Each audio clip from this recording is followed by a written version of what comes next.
Assalamualaikum warahmatullahi wabarakatuh. Assalamualaikum teman-teman.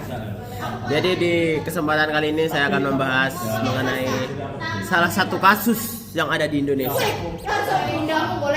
Sebenarnya, woi Rabi, santai, chill. Sebenarnya kejadian ini sudah terjadi di tahun 2015. Sudah cukup lama, namun dapat menarik perhatian saya. Jadi begini kejadiannya. Ini berdasarkan yang pernah saya dengar dan berdasarkan juga ini ada artikel juga ya. Saya gabung keduanya. Jadi gini. Ada suatu ibu-ibu yang mengaku kalau dia itu mengambil kayu jati. Gak tahu sih kayu jati atau apa. Pokoknya kayu sekitar 7 balokan gitulah.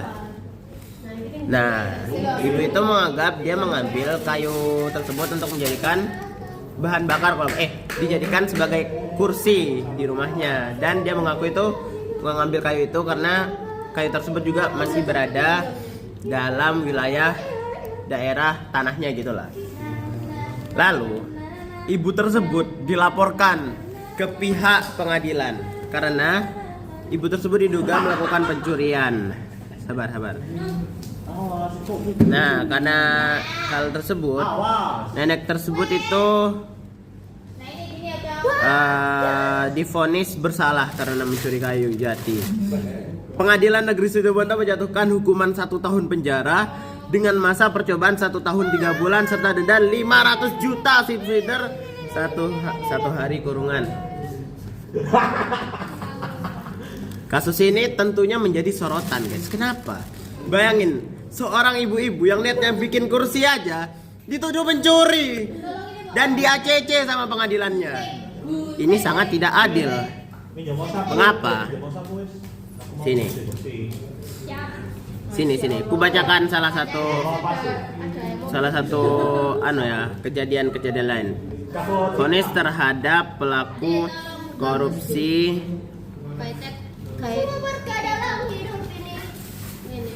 Nah, di sini. Ayo. Ada Harvey Moise yang terlibat kasus korupsi timah yang merugikan Indonesia sampai 371 triliun, guys. Sedangkan dia dengan kerugian sebesar itu, dia cuma divonis dengan hukuman 6,5 tahun. Sangat tidak adil. Bayangkan, ini kerugiannya mencakup negara dan hukumannya cuma 6,5 tahun, guys. Berbeda dengan si ibu-ibu yang itu pun juga sebenarnya bisa diselesaikan secara kekeluargaan gitu loh. Tapi dia mendapatkan hukuman yang sangat berat.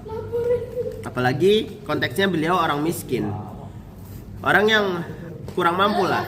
Jadi tentunya ketika dia ingin membayar sanksinya itu mesti kesulitan. Berbeda dengan si orang-orang yang korupsi tadi. Itulah ketidakadilan yang ada di Indonesia. Hal ini apa dampaknya bagi kita? Tentunya dampaknya banyak lah. Kita tuh makin tidak percaya pada proses hukum yang ada di Indonesia. Lalu solusinya apa? Gimana guys ya? Solusinya ya sebenarnya cuma cukup adil gitu. Adil, bersikap adil dan bijak. Misalnya kayak tadi. Si sebenarnya tuh yang ngelaporin ini kan. Yang ngelaporin si nenek mencuri kayu itu kan kayaknya sebuah namanya ya. Saya baca. Yang sebelumnya belum ya kamu. Oh, ini udah selesai. Ya pokok pemilik tanah lain lah. Mungkin dia bisa berbijak dengan menyelesaikan masalahnya dengan kekeluargaan bersama si nenek. Dan si pevonis hukuman ini, si para ya yang mengatur soal vonis hukumannya ini bisa bersikap lebih bijak lagi lah.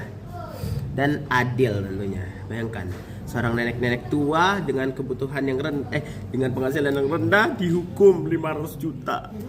Itu tidak adil. Jadi gini, saya punya sedikit spiritual paradigm. Woi, respect. Dalam surat An-Nisa ayat 58, sesungguhnya Allah menyuruh kamu menyampaikan amanat kepada yang berhak menerimanya Dan apabila kamu menetapkan hukum di antara manusia, supaya kamu menetapkannya dengan adil. Tuh, dengan adil. Semua harus dilakukan dengan adil. Bukan tidak adil seperti tadi itu. Lihat, kesian neneknya guys. Ya gitulah. Neneknya habis dihukum, hidupnya pasti gak mungkin enak. Sedangkan si pelaku korupsi ini kerugiannya buat negara 371T, habis di penjara hidupnya masih enak, masih banyak uang. Gak adil, not fair. Udah segitu dulu dari saya. Selebihnya mohon maaf. Wassalamualaikum warahmatullahi wabarakatuh. Dadah.